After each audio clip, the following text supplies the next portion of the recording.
Can you talk about how you developed this book from the group of autobiographical stories you had been reading and performing at open mic nights in Pittsburgh? You've explained that one night you were approached by an agent. What did she propose? I don't think she envisioned anything. All right. She was just sort of like she liked my performance. She said originally, can I be your agent? She didn't say anything about a book All right. up front. And I said, sure. I didn't know what an agent was.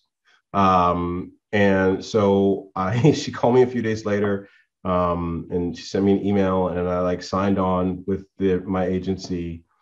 And what she said was, you obviously, write these things that you do on stage. Like, do you have what do you got laying around? What writing do you have? And of course, I had these stories that I had been writing, since rehab, which are the stories that you find in the book. And so I sent those to her. Neither one of us had said the word memoir at all. I sent those to her thinking, okay, well, this will just be maybe we'll get a book of just short stories out of it. And then over time, things started happening. I had the experience with, on the bus with Twan, and I had discovered Gwendolyn Brooks's We Real Cool poem. And I thought these things are the connective tissue for the book. And so I started adding them in, and she and I worked together to try to to bring it together in a cohesive way. And still, neither one of us said memoir. And one day she said, okay, we're ready to try to sell this thing. And I said, okay, good luck, and we sent it to a lot of people who passed. And then we got it into the right hands of my editor, Ricky Clark. And then she said, this is a memoir. And we were like, really? And she said, yeah. So that's how the book came to be, in the way that it is.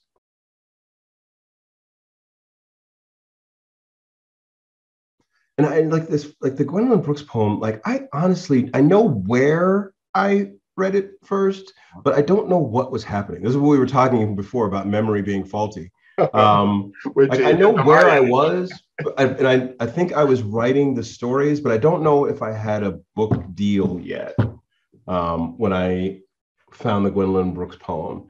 But when I first read it, I knew that the first 3 lines, I was like, I have so many stories that I could tell. And then the last maybe 5 lines, I think there's one story where I was like, it kind of fit, with the line. And then I think there's probably a place or 2 where I made the line fit the story. So yeah, both of those things happened.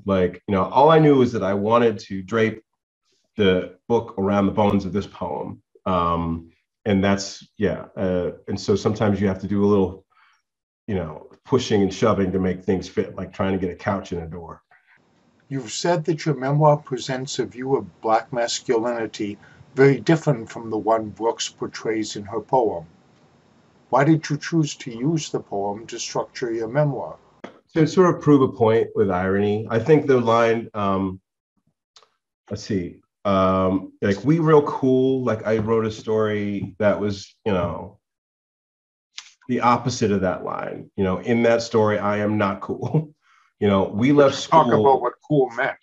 Right. We talk about what cool meant. And then in the we left school line, in the poem, it's meant to be we are so awesome that we don't need school. We left of our own volition.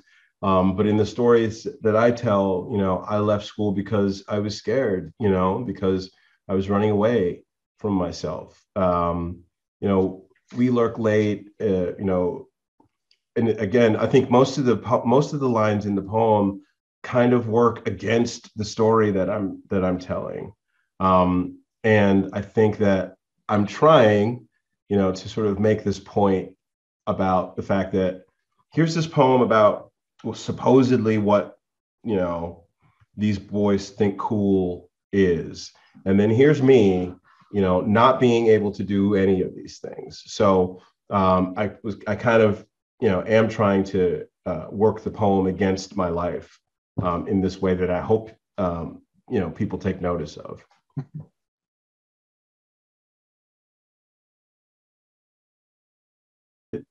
You know, when I saw Twan and his father on the bus, you know, it was such a boon, you know, to watch them interact, and I was just scribbling.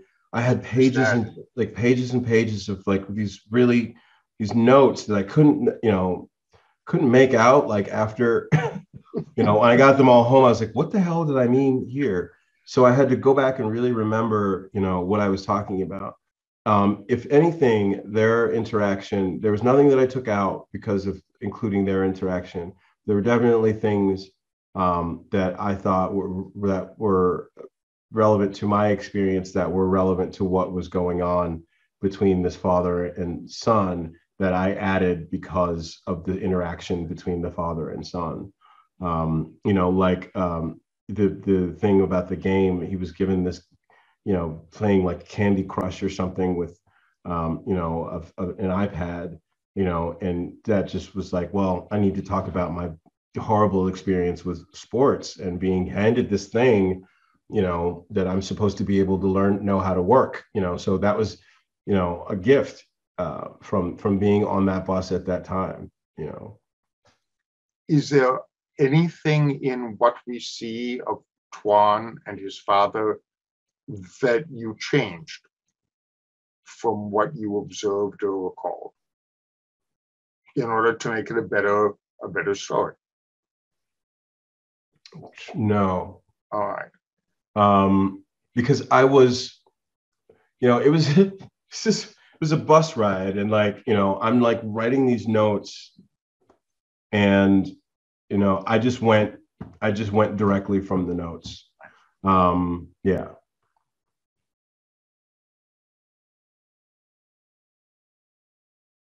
That was something that I was very conscious of going into this. Like, you know, I don't want somebody coming back being like, this didn't happen. I mean, this all happened.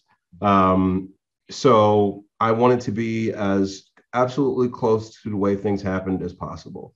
Can't just make shit up.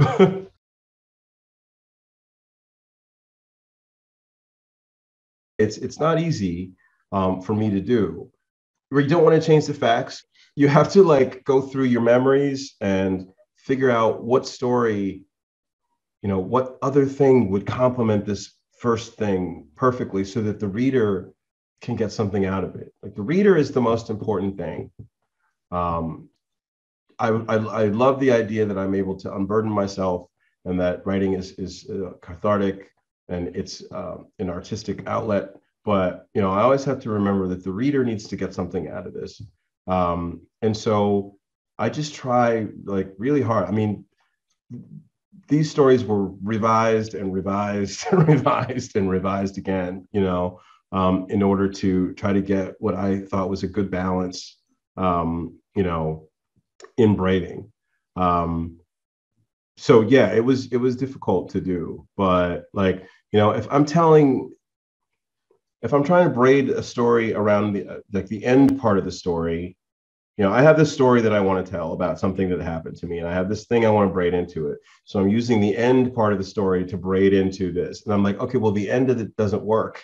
You know, maybe the beginning of the story will work to braid into this other thing. So, you know, that's how I try to get a good braid. You know, like the story about leaving Akron was, you know, that's a braid, definitely. And it jumps between two timelines. It was hard to get, you know, the good balance of what story to tell about Pittsburgh and what story to tell about Akron that would work off of each other, you know. And, you know, they all, and I think the trick is to have a theme, you know, to have a theme for each story that you want to get across, and you focus on that theme. And then you find the story that works the best around that theme, the two stories or the three stories that you want to braid together.